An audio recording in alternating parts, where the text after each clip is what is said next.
శ్రీమాత్రే నమః. అందరికీ అమ్మవారి ఆశీస్సులుండాలని మనస్ఫూర్తిగా ఆ తల్లిని వేడుకుంటూ మోక్షద ఏకాదశి. మానవ జన్మ ఎత్తాక కొన్ని ఆశలు, అవసరాలు అందరికీ ఉంటాయి. అయితే వాటి గురించి భగవంతుని ప్రార్థించడం జరుగుతుంది. నిజానికి ఏకాదశి అనేటటువంటి పేరును పలికితే ఎంత అదృష్టమో, ఎంత పుణ్యమో ఏకాదశి నాడు స్వామివారి కథలను విన్నా, అలాగే స్వామివారి పూజలు చేసినా కూడా వైకుంఠ ప్రాప్తి కలుగుతుంది. మరి ఎంతో విశేషమైనటువంటి మోక్షద ఏకాదశి నాడు స్వామివారి కథలను విని స్వామి అనుగ్రహాన్ని పొందుదాం. మరి నిజానికి ప్రతి ఒక్కరి పూజలో ఉన్నటువంటి పరమార్థం మోక్షాన్ని కోరడమే అవుతుంది. మోక్షద ఏకాదశి అనే పేరు వినగానే మోక్షాన్ని ప్రసాదించే ఏకాదశి అనే విషయం అర్థమవుతుంది. పాపాలు చేస్తూ ఉన్నంతకాలం మరణించడం, మరలా జన్మించడం, మరలా మరలా కష్టాలు, బాధలు అనుభవిస్తూ ఉండడం జరుగుతూ ఉంటాయి. అలా కాకుండా పుణ్యం చేసుకున్నట్లయితే అన్ని రకాల యాతనలకు అతీతులను చేస్తూ మోక్షం లభిస్తుంది. అయితే అంతటి పుణ్యం లభించాలి అంటే ఏం చేయాలి అనే సందేహం చాలామందికి ఉంటుంది. అలాంటి వారందరికీ కూడా మోక్షద ఏకాదశి తప్పకుండా ఒక మంచి అదృష్టంలా భావించేటటువంటి ఏకాదశి అనే చెప్పుకోవచ్చు. మరి ఈ రోజున స్వామివారి కథను, మోక్షద ఏకాదశికి సంబంధించినటువంటి కథను విని స్వామి అనుగ్రహాన్ని పొందుదాం. మార్గశిర ఏకాదశిని మోక్షద ఏకాదశి అని పిలుస్తారు. పురాణాల ప్రకారం గోకుల అనే రాజ్యంలో వైకానస అనే మహారాజు ఉండేవాడు. ఆయన రాజ్యంలో అన్ని వేదాలకు చెందినటువంటి జ్ఞానులు నివసిస్తూ ఉండేవారు. ఒకనాడు ఆ రాజుగారి కలలో తన తండ్రి కనిపించి, కుమారా, నేను నరకంలో ఎన్నో రకాల బాధలకు గురవుతూ వాటిని అనుభవిస్తూ ఉన్నాను. నన్ను ఈ నరకం నుండి బయటపడేయమంటూ ప్రార్థిస్తాడు తండ్రి. ఆ విధంగా రాజుగారికి కల వస్తుంది. తర్వాత కల చెదిరిపోయాక ఆ రాజు చాలా కలత చెందుతాడు. అందుకు కలిగినటువంటి కారణాన్ని తెలుసుకొని దానికి పరిష్కారం కోసం పండితులందరినీ కూడా పిలిపించి అతనికి వచ్చినటువంటి కల గురించి పండితులందరికీ కూడా వివరించి చెబుతాడు. కానీ దానికి పరిష్కారం ఎవరికీ కూడా అర్థం కాకపోవడంతో గతం, భవిష్యత్, వర్తమానం అన్నీ చూడగలిగినటువంటి పర్వతముని ఆశ్రమానికి వెళ్ళమంటూ ఆ రాజుకు కొంతమంది పండితులు సూచిస్తారు. ఆ విధంగా ఆ రాజు పర్వతముని ఆశ్రమానికి వెళ్ళి మునికి నమస్కారం చేసి తన ఆందోళనకు కారణమైనటువంటి విషయాన్ని వివరిస్తాడు. ఇక పర్వతముని ధ్యానం ద్వారా రాజు తండ్రి చేసినటువంటి పాపకార్యాలన్నింటినీ కూడా తెలుసుకొని మోక్షద ఏకాదశి నాడు ఉపవాసం ఉండమని చెప్పి కోరాడు.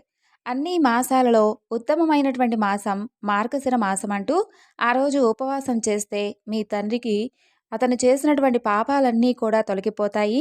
అలాగే అతను నరకంలో అనుభవిస్తున్నటువంటి కష్టాలన్నీ కూడా తొలగిపోయి ఆ నరకం నుండి బయటపడతాడని చెప్పి చెబుతాడు పర్వతముని. ఆ విధంగా ముని మాటల ప్రకారం ఆ రాజు తన కుటుంబంతో కలిసి మోక్షద ఏకాదశి నాడు ఉపవాసం చేస్తాడు. అలాగే శ్రీ మహావిష్ణువును భక్తిష్టతలతో పూజిస్తాడు. దాని ద్వారా పొందినటువంటి పుణ్యాన్ని తన తండ్రికి అప్పగించి అతన్ని నరకం నుండి విముక్తి కలిగించమంటూ భగవంతుణ్ణి ప్రార్థిస్తాడు. తండ్రి అందుకు సంతోషించి ఆ రాజుకు ఎన్నో ఆశీస్సులను అందిస్తాడు. అప్పటి నుండి మానవాళి కూడా తమ కుటుంబీకులు కానీ లేదంటే తాము చేసినటువంటి పాపాలన్నీ కూడా తొలగిపోయి పుణ్య ఫలితం దక్కేందుకై మోక్షద ఏకాదశి నాడు కఠినమైనటువంటి ఉపవాస దీక్షలను చేస్తూ ఉంటారు. ఈ ఏకాదశి నాడు శివపూజ, విష్ణు పూజతో సహా లక్ష్మీదేవతను కూడా పూజించాలి. అలాగే ఈరోజు ఉపవాసం చేయడం కూడా చాలా ముఖ్యమైనది. ఇది మనసును, శరీరాన్ని శుద్ధి చేసి ఆధ్యాత్మిక వృద్ధికి తోడ్పడుతుంది. సకల పాపాలను తొలగింపజేసేందుకు, మనకు మోక్షాన్ని ప్రసాదించేందుకు ఎంతో ఉపయోగపడుతుంది. వ్రతం చేపట్టే ముందు పవిత్రంగా స్నానం చేసి స్వచ్ఛతను పాటించడం చాలా అవసరం. అలాగే శుభముహూర్తంలో ఈ వ్రతాన్ని మొదలుపెట్టాలి. ఈ రోజున ఉదయం నుండి రాత్రి వరకు ఉపవాసం చేయాలి. నిత్య ఆహారం తీసుకోకూడదు. పండ్లు కానీ, పాలు కానీ, పానీయాలు కానీ తీసుకోవచ్చు. ఈ విధంగా ఈరోజు ఉపవాసం ఉండి స్వామివారిని కడు శ్రద్ధాభక్తులతో పూజించి స్వామివారి నామస్మరణ చేస్తూ ఉండడం వలన తప్పకుండా వారికి ఉన్నటువంటి పాపాలన్నీ కూడా తొలగిపోతాయని పురాణాలు చెబుతున్నాయి. ఇక ఈ రోజున గజేంద్ర మోక్షం కథ గురించి విన్నా కూడా, చదివినా శ్రీ మహావిష్ణువు యొక్క అనుగ్రహం లభిస్తుంది. పాల సముద్రంలో త్రికూటం అనే అందమైనటువంటి పర్వతం ఉండేది. అది 10,000 ఆమడాల పొడవుతో, అంతే వెడల్పు, ఎత్తుతో కలిగి త్రిభుజాకారంలో ఉండేది. దానికి బంగారం, వెండి, ఇనుము నిండినటువంటి 3 శిఖరాలుంటాయి. ఆ కొండ ఆకాశాన్ని అంటేటటువంటి పెద్ద పెద్ద కల్పవృక్షాల్లాంటి చెట్లతో, గల్లు గల్లుమని మ్రోగుతూ పారేటటువంటి సెలయేళ్లతో, మంచినీటి సరస్సులతో, రంగురంగుల రత్నాలతో, ధాతువులతో నిండి ఉంటుంది. ఆ త్రికుటం దేవతలను, యక్షులను, కిన్నెరలను కూడా ఆకర్షించేలా ఉంటుంది. ఆ అడవిలో లెక్కకు మించినటువంటి మదించిన ఏనుగులు, ఇతర జంతువులు కనీసం కన్నెత్తి చూడటానికి కూడా భయపడేంత భయంకరంగా ఉంటాయి. అలా ఒకనాటి సాయంత్రం కొండగుహల నుండి విహారానికి బయలుదేరుతాయి కొన్ని మదపుటేనుగులు. రకరకాల క్రీడలతో విహరిస్తూ ఉంటాయి. ఆటలు ఆడి ఆడి వాటికి బాగా దాహం వేస్తుంది. నీళ్ల మడుగు వైపు నడిచి వెళ్తాయి. ఆ ఏనుగులకు రాజైనటువంటి గజేంద్రుడు అనే ఒక ఏనుగు దారి తప్పి గుంపు నుండి విడిపోతాడు. కొన్ని ఆడ ఏనుగులు మాత్రం ఆ గజరాజును సేవిస్తూ అతని వెంట ఉంటాయి. వాటితో క్రీడిస్తూ విహరిస్తూ వేరే దారి గుండా నడుస్తూ వస్తాడు ఆ గజరాజు. అలా ఒకచోట ఒక నీటి మడుగును చూస్తాడు. ఆ మడుగులో ఎన్నో విచ్చుకున్నటువంటి కమలాలు, కలవలు ఉంటాయి. మదపుటేనుగులు నిర్మలంగా ఉన్నటువంటి ఆ పద్మ సరస్సును చూసి దప్పికతో అందులోకి దిగుతాయి. గలగలమంటూ శబ్దాలు చేస్తూ నిండుగా నీటిని తాగుతాయి. గజరాజు తన తొండంతో నీటిని పీల్చి మునికాళ్లపై నిలిచి వేగంగా ఆ నీటిని ఆడ ఏనుగులపై చల్లుతూ ఉంటాడు. తన ఆటలతో సరస్సును అల్లకల్లోలం చేస్తాడు. దాంతో ఆ మడుగు అందచందాలు కూడా మాసిపోతాయి. ఈ విధంగా గజరాజు సరస్సులో క్రీడించేటటువంటి సమయంలో ఆ మడుగులో ఒక మూల దాగి ఉన్నటువంటి మొసలిరాజు అతన్ని చూస్తాడు. బుగబుగమనేటటువంటి చప్పులతో పెద్ద పెద్ద బుడకలు పట్టి అలలు ఆకాశానికి ఎగిసిపడే విధంగా, ఆ గాలికి సుడిగుండాలు లేచే విధంగా తోక జాడిస్తాడు. ఆ మకరరాజు గజరాజును వడిసి పట్టుకుంటాడు. గజేంద్రుడు మొసలి పట్టును తప్పించుకుంటాడు. ఇక ఏనుగు తన పొడవైనటువంటి తొండంతో కొట్టినటువంటి దెబ్బకు మొసలి చావు దెబ్బ తిని నీళ్లలో పడిపోతుంది. మరలా వెంటనే తేరుకొని ఏనుగు ముందర కాళ్ళు పట్టుకుంటుంది. మొసలి ఏనుగును మడుగులోకి ఈడ్చుకొని వెళ్తుంది. ఆ తరువాత ఏనుగు మొసలిని గట్టుపైకి లాగుతుంది. ఏనుగు కంటే మొసలి, మొసలి కంటే ఏనుగు బలమైనవి అని అనుకుంటూ అన్ని లోకాలలో ఉన్నటువంటి వీరులు వీరేననుకుంటూ ఆశ్చర్యపోయే విధంగా ఒకదానిని ఒకటి గట్టిగా పట్టుకొని ఉంటాయి. ఇక కరి మకరి రెండూ కూడా ఎడతెరిపి లేకుండా ముట్టెలతో తాకుతూ తలలు ముక్కలయ్యే విధంగా, నెత్తురు కారే విధంగా వాటి పళ్లతో పొడుచుకుంటూ ఉంటాయి. పట్టు వదలకుండా గట్టిగా నిలదొక్కుకొనుంటాయి. సరస్సులో నీళ్లు సుళ్ళు తిరుగుతూ ఉంటాయి. వాటి పోరాటం లోకాలన్నిటికీ కూడా భయంకరంగా అనిపిస్తుంది. ఆ సమయంలో మొసలితో పోరాడుతూ ఉన్నటువంటి గజరాజును ఒంటరిగా విడిచిపెట్టి వెళ్ళలేక ఆడ ఏనుగులు అలా చూస్తూ నిలుచుని ఉండిపోతాయి. ఇక మొసలికి నీళ్లల్లోనే బ్రతుకు తెరువు కావడం వలన క్రమంగా దానికి బలం పట్టుదలగా పెరిగిపోతాయి. ఇక గజరాజు రాను రాను కృష్ణపక్షపు చంద్రుడి వలె అంతకంతకు నీరసపడిపోతూ ఉంటాడు. మొసలి సింహం వలె హూంకరించి మరీ ఏనుగు యొక్క కుంభస్థలంపైకి ఎక్కి ఉరుకుతుంది. ఇక మెడను వీపును కరిచి బాధ పెడుతూ ఉంటుంది. తోకను కరుస్తుంది. ఎముకలు దంతాలు విరిగే విధంగా ఢీకొడుతూ ఉంటుంది. మొసలి తన పరాక్రమంతో ఎన్నో విధాలుగా గజరాజును నొప్పిస్తూ ఉంటుంది. ఇక గజేంద్రుడు ఘోరమైనటువంటి ఆ మొసలివాడి కోరలకు చిక్కి బాధతో అలమటిస్తూ ఉంటాడు. అయినప్పటికీ కూడా గజరాజు ఏమాత్రం విసుగు చెందకుండా రాత్రుళ్ళు పగళ్ళు 1000 సంవత్సరాల పాటు తీవ్రంగా పోరాటాన్ని కొనసాగిస్తూ ఉంటాడు. ఇక తన పూర్వజన్మ పుణ్యఫలం వలన గజరాజు ఈ విధంగా ఆలోచన చేస్తుంది. ఈ మొసలిని ఏ విధంగా గెలవాలి? ఏ భగవంతుని నేను ప్రార్థించాలి? ఎవరు నన్ను కాపాడుతారు? ఈ మొసలిని అడ్డగించేవారెవరు? అడవిలో పెక్కు ఏనుగుల సమూహానికి రాజునై చాలా గొప్ప గౌరవాన్ని పొందానే. ఎన్నో ఆడ ఏనుగులకు అధినాథుడుగా ఉన్నానే. చక్కగా అడవిలో పెరిగినటువంటి మంచి గంధం చెట్ల నీడలో సుఖంగా ఉండకుండా ఈ మడుగులోకి అసలు నేను ఎందుకు దిగాను? ఓ భగవంతుడా! నాకు విపరీతమైనటువంటి భయం కలుగుతోంది. నా గతి ఏమవుతుంది స్వామి? ఈ లోకం ఎవరి వల్ల అయితే పుడుతుందో, ఎవరితో అయితే కలిసి ఉంటుందో, చివరికి మరలా ఎవరి ఏందైతే కలిసిపోతూ ఉంటుందో, అటువంటి ఆ భగవంతుణ్ణి నేను శరణు కోరుతున్నాను. శాశ్వతంగా అఖండమైనటువంటి రూపంతో ప్రకాశించేటటువంటి ఆ దేవదేవుణ్ణి నేను తలవంచి మరీ ప్రార్థిస్తున్నాను. దేవుడు ఆర్తుల ఎడల ఉంటారు అని అంటారు కదా! అన్ని దిక్కుల్లోనూ ఉంటాడని అంటారు. అటువంటి దేవుడు మరి ఉన్నాడో లేడో ఈ విధంగా తలచి తన మనసులో భగవంతుని ప్రార్థిస్తూ ఉంటాడు గజరాజు. భగవంతుడా, నాలో కొంచెం కూడా శక్తి లేదు. నా ధైర్యం కూడా తగ్గిపోయింది. ప్రాణాలు ఏ క్షణంలోనైనా పోయే విధంగా మూర్ఛ వస్తుంది. శరీరం చిక్కిపోయింది. నాకు నీవు తప్ప వేరే దిక్కు లేదు. రావయ్యా, కరుణించి నన్ను కాపాడవయ్యా అంటూ వేడుకుంటూ ఉంటాడు. ఆ సమయంలో కష్టాలలో చిక్కుకున్న వారిని కాపాడేటటువంటి భగవంతుడు శ్రీ మహావిష్ణువు వైకుంఠంలో అంతఃపురంలో ఉంటాడు. అందులో ఒక పక్కనున్నటువంటి మేడకు దగ్గరలో అమృత సరస్సు దగ్గర చంద్రకాంత శిలల అరుగుపై కలువ పువ్వుల పాన్పుపై మహాలక్ష్మీదేవితో వినోదిస్తూ కూర్చుంటాడు. ప్రణయ కోపంతో లక్ష్మీదేవి చీరకొంగు లాగుతూ ఆమెను ఆట పట్టిస్తూ ఉంటాడు. భయంతో స్వాధీనం తప్పి కాపాడు కాపాడు అంటూ ఆర్తితో విలపిస్తూ ఉన్నటువంటి ఆ గజరాజు యొక్క మొరను వింటాడు. గజరాజును కాపాడాలి అనేటటువంటి ఆతృతతో శ్రీ మహావిష్ణువు ఒక్కసారిగా తుల్లిపడి లేస్తాడు. కాపాడు కాపాడు అంటూ భక్తుడు పెట్టేటటువంటి మొరను ఒక్కటే వినిపిస్తూ ఉంటుంది ఆ స్వామికి. అతన్ని కాపాడాలనేటటువంటి తొందరపాటుతనంలో స్వామివారు కనీసం అమ్మవారైనటువంటి లక్ష్మీదేవితో కూడా ఏమీ చెప్పడు. శంకుచక్రాలను చేతిలోకి తీసుకోడు. సేవకులు ఎవ్వరినీ కూడా పిలవడు. గరుడ వాహనం సిద్ధపరచుకోడు. చెవులపై జారినటువంటి జుట్టుముడిని కూడా సరిచేసుకోడు. ప్రణయ కోపంతో అలా లేచి వెళుతూ ఉన్నటువంటి లక్ష్మీదేవి యొక్క చీరకొంగును వదిలిపెట్టడు. ఆయన గజరాజు మొరలన్నీ కూడా విని ప్రియురాలతో సరస సల్లాపాలు చాలిస్తాడు. ఆకాశ మార్గాన బయలుదేరి వెళ్తాడు. అలా వెళుతూ ఉన్నటువంటి శ్రీ మహావిష్ణువు వెనుక లక్ష్మీదేవి, ఆ వెనుక అంతఃపుర స్త్రీలు, గరుడు, శంఖము, చక్రము, నారదుడు, అలాగే వారి వెనుక వైకుంఠంలో ఉన్నటువంటి మిగిలిన వారందరూ కూడా విష్ణుమూర్తిని వెంబడించి వెళ్తూ ఉంటారు. లక్ష్మీదేవి భర్త ఎక్కడికి వెళుతున్నాడో అని అడగాలి అని అనుకుంటుంది. కానీ అడగలేకపోతుంది. ఆకాశ మార్గాన వెళుతున్నటువంటి విష్ణుమూర్తిని చూస్తున్నటువంటి దేవతలందరూ కూడా నమస్కారాలు చేస్తారు. కానీ గజరాజును కాపాడాలనేటటువంటి తొందరలో మైమరిచిపోయి వారి మొక్కులు కూడా అందుకోలేదు స్వామివారు. అలా బయలుదేరి వెళ్ళినటువంటి నారాయణుడు త్రికూటాన్ని చేరుకుంటాడు. విష్ణువు మొసలిని చంపడానికి తన చక్రాన్ని పంపిస్తాడు. ఆ చక్రం దేవతలను కాపాడేది. భూమండలాన్ని సైతం వణికించేటటువంటి వేగం కలది. ఎదురులేనిది. ఆ చక్రాయుధం రివ్వున వెళ్ళి మొసలి తలను నరికి వేస్తుంది. దాని ప్రాణం తీస్తుంది. ఆ విధంగా మొసలి పట్టు విడిచిపెట్టడంతో గజరాజు ఉత్సాహంగా కాళ్ళు కదిలిస్తాడు.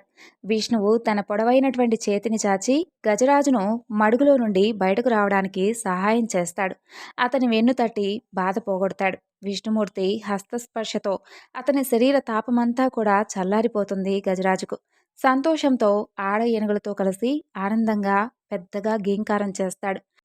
ఇక మరణించినటువంటి మొసలి మునిశాపం వలన కలిగినటువంటి తన మకర రూపాన్ని విడిచిపెట్టి హూహు అనేటటువంటి గంధర్వుడిగా మారిపోతుంది. ఆ గంధర్వుడు స్వామిని ఎంతో భక్తితో కీర్తించి స్వామి అనుగ్రహాన్ని పొంది గంధర్వ లోకానికి వెళ్ళిపోతాడు. మొసలితో పోరాడినటువంటి గజేంద్రుడు పూర్వజన్మలో ఇంద్రద్యుమ్నుడు అనేటటువంటి ఒక రాజు. ద్రవిడ దేశాన్ని పరిపాలిస్తూ ఉండేవాడు అతను చాలా గొప్ప విష్ణు భక్తుడు. ఒకనాడు ఏకాగ్రతతో విష్ణు ధ్యానం చేస్తూ మైమర్చిపోయి ఉంటాడు. అక్కడకు వచ్చినటువంటి అగస్త్య మహర్షిని కూడా గమనించుకోడు. దానికి ఆ మహర్షి కోపగించి అజ్ఞానంతో కూడినటువంటి ఏనుగుగా పుట్టమంటూ శపిస్తాడు. అప్పుడు ఇంద్రద్యుమ్నుడు గజరాజుగా, అతని సేవకులు ఏనుగులుగా పుడతారు. ఆ రాజు ఏనుగుగా పుట్టినప్పటికీ విష్ణుభక్తి వలన అతనికి ముక్తి లభించింది.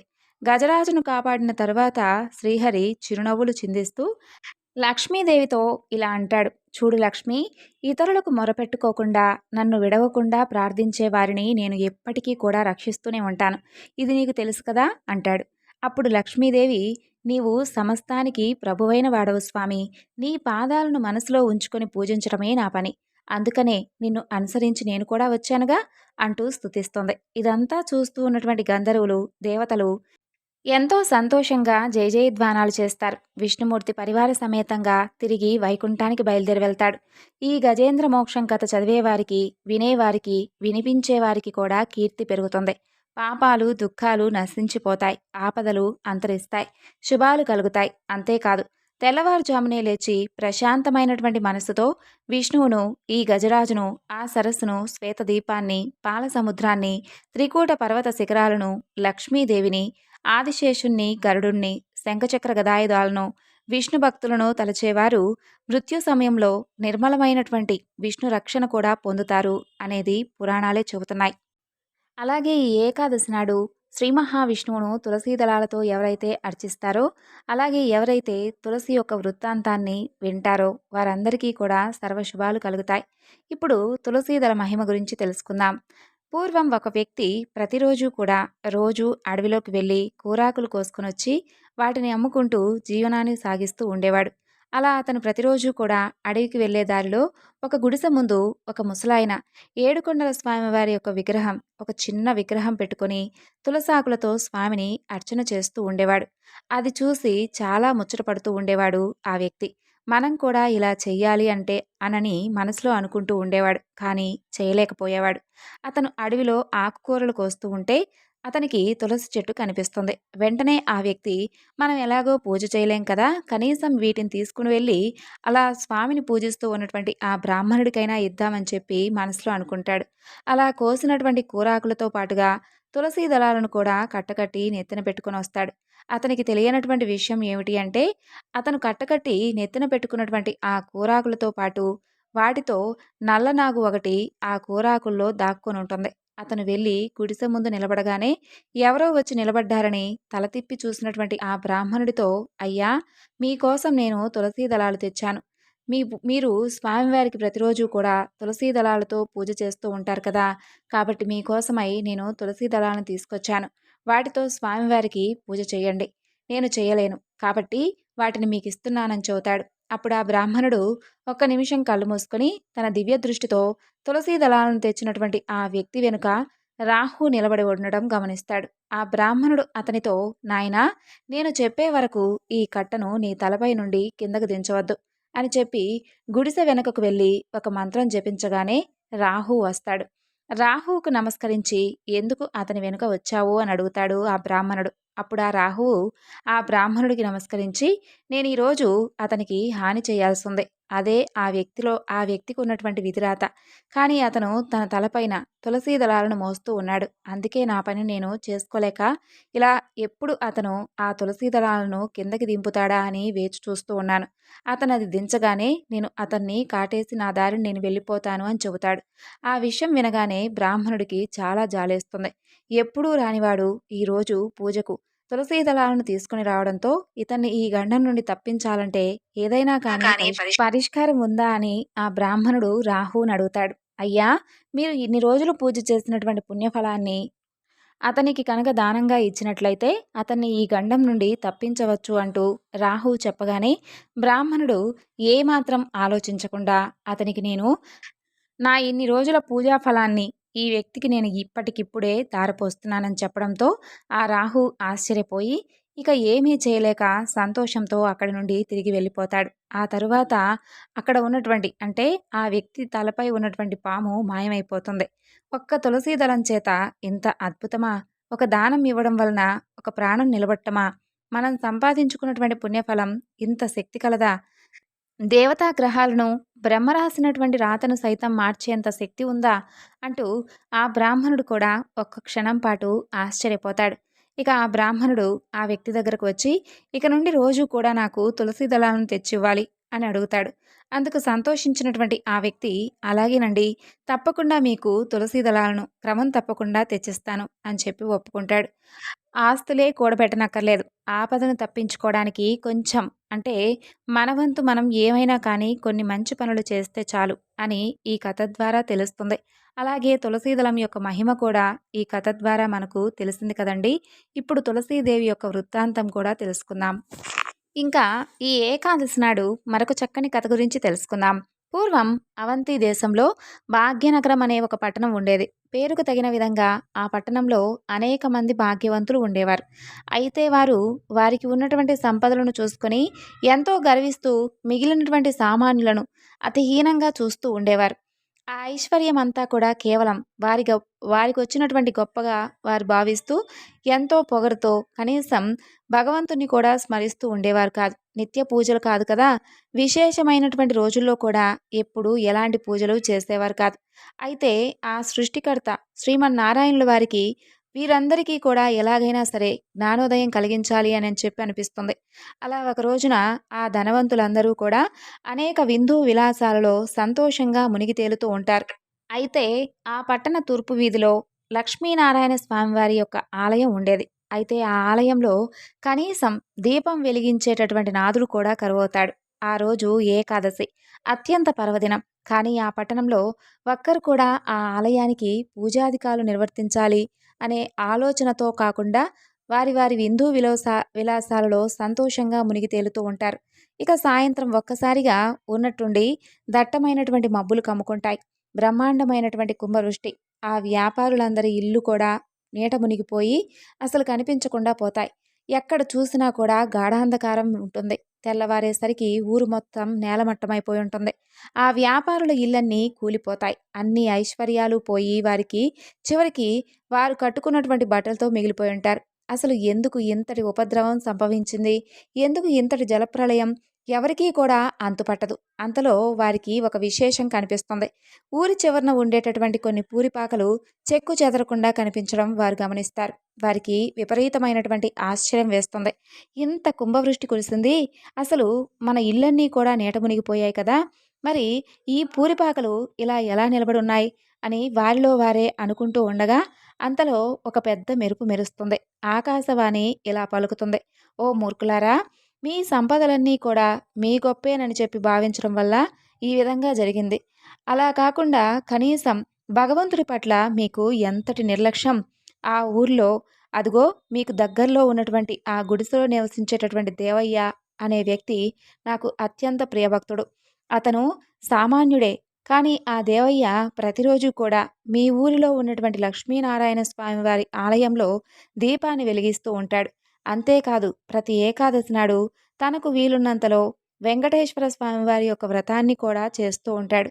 ఆ వ్రతం చేసినటువంటి ఫలితంగాను, అలాగే ప్రతి ఏకాదశి నాడు అతను చేస్తున్నటువంటి భక్తి పూజల వలన తనతో పాటు ఆ గుడిసెల్లో ఉన్నవారు కూడా రక్షింపబడ్డారు. మీరందరూ కూడా ఆ వ్రతాన్ని ఆచరించండి. అలాగే మీకున్నటువంటి గర్వాన్ని విడిచిపెట్టండి. అలాగే మీకు మీలో ఉన్నటువంటి నిర్లక్ష్య ధోరణిని ఇప్పుడే విడిచిపెట్టండి. మరలా తిరిగి మీ ఐశ్వర్యాలను పొందండి అని చెప్పి ఆకాశవాణి ద్వారా వినిపిస్తుంది. వెంటనే వారందరూ కూడా ఆ ఆలయానికి వెళ్ళి తక్షణమే తలా ఒక పనికి పూనుకొని చక్కగా వెంకటేశ్వర స్వామి వారి యొక్క వ్రతాన్ని ఆచరిస్తారు. ఆ వ్రతం చేసినటువంటి ఫలితంగా తిరిగి అందరి గృహాలు పూర్వ రూపంలో వారికి కనిపిస్తాయి. ఆ విధంగా అది మొదలు. ఇక ఆ వర్తకులందరూ శ్రీవారి భక్తులై ప్రతి ఏకాదశి నాడు వెంకటేశ్వర స్వామి వారి యొక్క వ్రతాన్ని ఆచరిస్తూ బ్రతికి ఉన్నంత కాలం గర్వాన్ని విడిచిపెట్టి సుఖ సౌభాగ్యాలతో ఉండి చివరికి ముక్తిని పొందారు. ఇప్పుడు తులసీదేవి యొక్క వృత్తాంతం గురించి తెలుసుకుందాం. పూర్వం ధర్మధ్వజుడు, మాధవి అనే దంపతులకు ఒక శుభముహూర్తమున తులసి అనే ఒక పుత్రిక జన్మిస్తుంది. ఆమె ఎంతో దివ్యమైనటువంటి తేజస్సుతో వెలిగిపోతూ దినదిన ప్రవర్ధమానంగా పెరుగుతుంది. తల్లిదండ్రులు ఆమెను ఎంతో గారాబంగా పెంచి పెద్ద చేస్తారు. ఆమె కూడా తన ఆటపాటలతో వారిని చక్కగా మురిపిస్తూ ఉండేది. కొంతకాలానికి ఆమెకు యుక్త వయసు వస్తుంది. అతిలోక సౌందర్యవతిగా రూపొందుతుంది. అయితే ఆమెకు తగినటువంటి వరుడి కోసమై తల్లిదండ్రులు ప్రయత్నాలు మొదలు పెడతారు.